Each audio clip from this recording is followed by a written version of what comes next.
नमस्कार.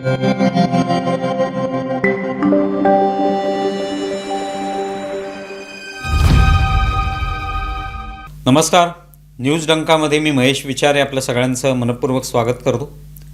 मित्रांनो, 2024मध्ये जेव्हा विधानसभेची निवडणूक झाली त्यावेळेला त्या निवडणुकीच्या अनुषंगाने जो प्रचार झाला त्यावेळेला शरद पवार योगेंद्र पवारांचा प्रचार करण्यासाठी बारामतीत गेले होते आणि त्यावेळेला ते म्हणाले की माझ्या राज्यसभेच्या कार्यकाळातला आता केवळ 1.5 वर्ष शिल्लक आहे, त्यानंतर बहुतेक मी निवडणूक लढवणार नाही, ही बहुतेक आता माझी शेवटचीच टर्म आहे खासदार म्हणून, यानंतर आपण या सगळ्या जीवनातून एक प्रकारे निवृत्त होऊ, असं त्यांचं म्हणणं होतं.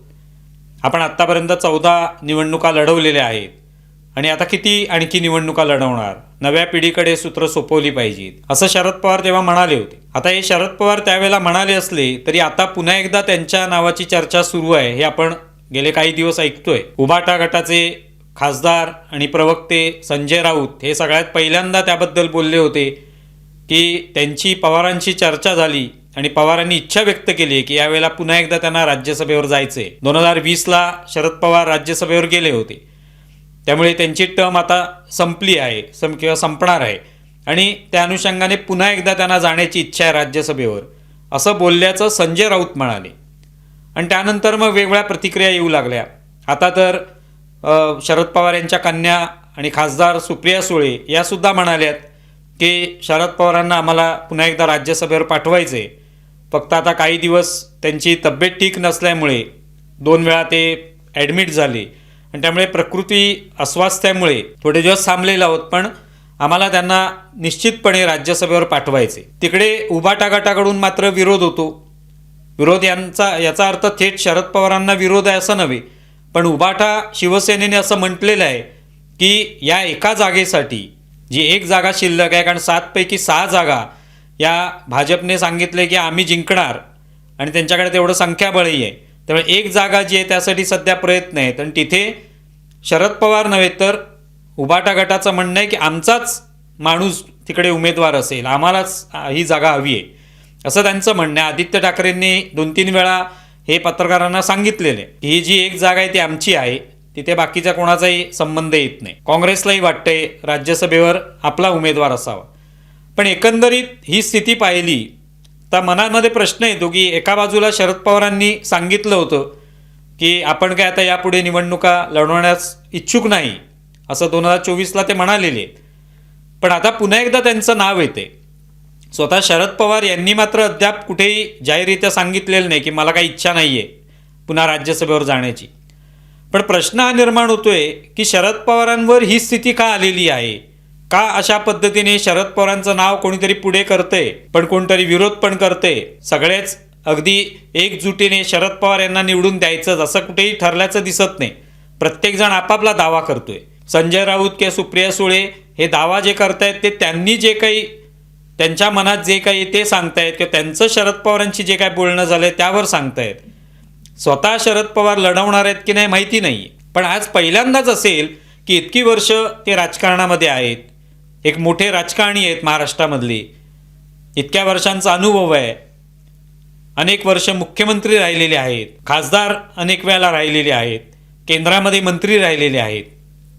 अशा शरद पवारांना आज आम्ही निवडून देऊ, त्यांची इच्छा आहे, त्यासाठी त्यांना राज्यसभेला उभं केलं पाहिजे, अशा प्रकारची त्यांच्याबद्दल इच्छा व्यक्त करण्याची वेळ का आली असा मनामध्ये प्रश्न येतो. शरद पवार अर्थात कदाचित येत्या काही दिवसांमध्ये सांगतील त्यांना उभं राहायचे की नाही उभं राहायचे, पण तरी परिस्थिती मात्र हीच आहे ना. परिस्थिती अशी अजिबात नाहीये की शरद पवार आरामात बिनविरोध निवडून येऊ शकतील. परिस्थिती आज अशी आहे की शरद पवार उभे राहिले आणि समोर समजा महायुतीने उमेदवार उभा केला तर काय होऊ शकेल, अशी परिस्थिती आहे तिथे. सर्वसाधारणपणे शरद पवारांचा प्रयत्न असतो की ते बिनविरोधात निवडून येतील.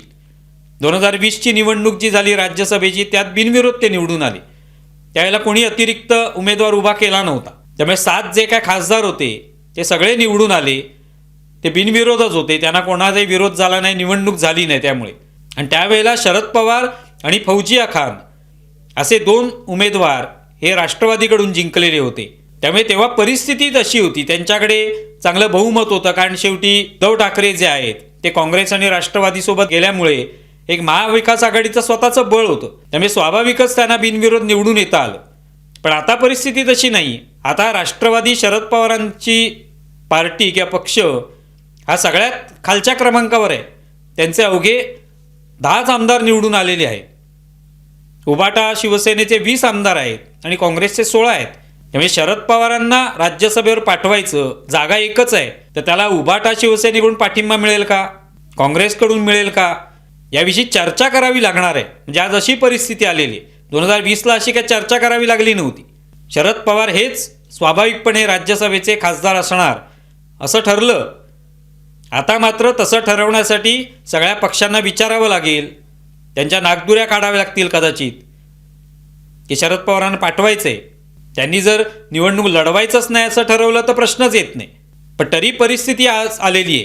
ही परिस्थिती कशामुळे आली, काय कारण असेल याचं, ही परिस्थिती येण्यामागचं कोणी उद्भवली ही परिस्थिती? ही काय भाजपामुळे निर्माण झाली नाही परिस्थिती, किंबहुनाही शरद पवारांमुळेच निर्माण झाली. 2019ला ज्यावेळेला कौल जो आहे जनतेने विधानसभा निवडणुकीमध्ये भाजपा आणि शिवसेनेला कौल दिला आणि हे स्वतः शरद पवारांनी मान्य केलं की आम्हाला काही कौल नाही आहे, आम्हाला विरोधी पक्षात बसण्यासाठी जनतेने सांगितलेलं आहे.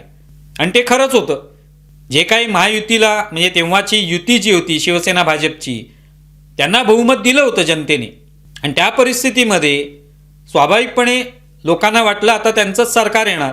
पण झालं उलटंच. शरद पवारांनी उद्धव ठाकरेंना आपल्यासोबत घेतलं, त्यांची मुख्यमंत्री बनण्याची महत्त्वाकांक्षा ओळखली आणि त्यांना आपल्यासोबत घेतलं आणि सरकार बनवलं. स्वतः शरद पवार काही सरकारमध्ये नव्हते, पण तरी सगळ्या सत्तेच्या चाव्या त्यांच्याकडेच होत्या. जे शरद पवार सांगत होते की आम्हाला जनतेने कौल दिलेलं नाही, आम्हाला विरोधात बसण्यास सांगितलं जनतेने, त्यामुळे सरकार अर्थातच शिवसेना भाजप युतीचं होईल हे लोकांना वाटत होतं. पण शरद पवार हे नेहमीच राजकारणामध्ये यासाठी ओळखले जातात की आज जे ते काय बोलतायत तेच दुसऱ्या दिवशी असेल, तेच खरं होईल, त्यानुसारच ते वागतील, असं कधीच दिसत नाही. म्हणजे पोटात एक असतं, ओठावर एक असतं, अशा पद्धतीने त्यांची एक प्रतिमा तयार झालेली आहे अनेक वर्षांपासून. त्यामुळे आज जरी ते म्हणत असले की आपल्याला उभं राहायचं नाही आहे, 2024ला म्हणाले ते की आपल्याला काय पुढे उभं राहायचं नाही, नवीन व्यक्तीकडे सगळी सूत्र सोपवायची आहेत, तरी त्यावर विश्वास ठेवता येईल का हे माहिती नाही. पण तुम्हाला आठवत असेल 2023ला बहुतेक तेव्हा शरद पवारांच्या पुस्तकांचं उद्घाटन होतं, प्रकाशन होतं. त्यावेळेला शरद पवारांनी अचानक एकदम आपण राजीनामा देतोय असं सांगितलं. हे सगळ्यांना आठवत असेल तो सगळा प्रसंग, तो बहुतेक सगळ्या महाराष्ट्रातल्या लोकांना पाठ असेल आता. पण तेव्हा काय झालं, तर राजीनामा देणार म्हटल्यावर प्रचंड त्या ठिकाणी गदारोळ झाला आणि शेवटी शरद पवारांनी राजीनामा मागे घेतला. तेव्हाही लोकांना वाटलं होतं आता शरद पवार राजीनामा देतील, कोणाकडे तरी सूत्र सोपवली जातील, अजित पवार कदाचित नेतृत्व स्वीकारतील. पण झालंच नाही तसं काय. त्यामुळे शरद पवार जे 2024ला म्हणाले ते पुन्हा एकदा आता होईल याची काही गॅरंटी नाही आहे. ते पुन्हा उभे राहू शकतात. पण ही परिस्थिती आज अशी आली आहे की त्यांना स्वतःच्या उमेदवारीसाठी हे सगळं करावं लागणार आहे. उभाटा शिवसेनेशी बोलावं लागणार आहे, काँग्रेसशी बोलावं लागणार आहे. स्वतः त्यांच्याकडेही तेवढी संख्या नाही आहे, 10च फक्त आमदार आहेत त्यांच्याकडे. कसं सगळं जुळवून आणायचं हा सगळा मोठा प्रश्न आहे. आणि ही परिस्थिती त्याच 2019च्या घटनेमुळे घडली. त्यावेळेला जर तसं केलं नसतं तर आज पक्ष फुटले नसते. शिवसेना पक्ष जो आहे त्याच्यामध्ये मोठा तडा गेला हे आपण पाहिलं. एकनाथ शिंदेंनी तीच आपली शिवसेना आहे असं सांगून वेगळा मार्ग पत्करला, ते आज सत्तेमध्ये आहेत. अजित पवारांनी वेगळा मार्ग पत्करला, ते सुद्धा सत्तेमध्ये होते, ते दुर्दैवाने त्यांचं निधन झालं, पण आज त्यांचा पक्ष सत्तेमध्ये आहे. ही अवस्था तेव्हापासून सुरू झाली. तेव्हापासून या सगळ्या विरोधी पक्षांच्या म्हणजे संघटनांना किंवा त्यांच्या पक्षांना ही घरघर लागली आणि त्याच्यामुळे आज ही परिस्थिती आलेली. ही परिस्थिती काय अचानक उद्भवलेली आहे किंवा कालांतराने एक संख्या जी आहे ती कमी होत जाते, निवडणुकीमध्ये पराभूत होतो एखादा पक्ष, असं झालेलं नाही. पक्षांमध्ये विभाजन झालं आणि त्याला कारणीभूत 2019ची घटना होती, हे सगळ्यांना माहिती आहे आत्तापर्यंत. तेव्हाही पवार जे काही बोलले विरोधी पक्षात आपण राहणार आहोत तेही त्यांनी खरं करून दाखवलं नाही. त्यांनी उलट उद्धव ठाकरेंना घेऊन सरकार बनवलं. तसंच आत्ता पुन्हा एकदा ते राज्यसभेसाठी पुन्हा इच्छुक असतील असं वाटतं, कारण जरी ते 2024ला म्हणाले असते तरी पुन्हा एकदा ते उभे राहू शकतात. मुद्दा हा आहे की त्यांचं ही जी परिस्थिती आहे ही त्यांच्यावर का ओढवली, का जशी अवस्था झाली एका मोठ्या नेत्यावर ज्याच्या भोवती सगळं राजकारण फिरत असतं, जे काही एखादं पाऊल उचलतात त्याला गुगली पत्रकार म्हणतात, त्याला मास्टर स्ट्रोक म्हणतात. शरद पवार जे काय करतात त्याला भाकरी फिरवली असं म्हटलं जातं. त्या शरद पवारांना आज या सगळ्या इतर त्यांच्या मित्रपक्ष जे आहेत त्यांच्या महाविकास आघाडीमधले त्यांच्या नाकदुऱ्या काढाव्या लागणार अशी स्थिती आहे. तुम्हाला या संदर्भात काय वाटतंय जरूर कळवा. आमचा व्हिडिओ जास्तीत जास्त लाईक करा, शेअर करा आणि आमचं यूट्यूब चॅनल सबस्क्राईब करा. धन्यवाद.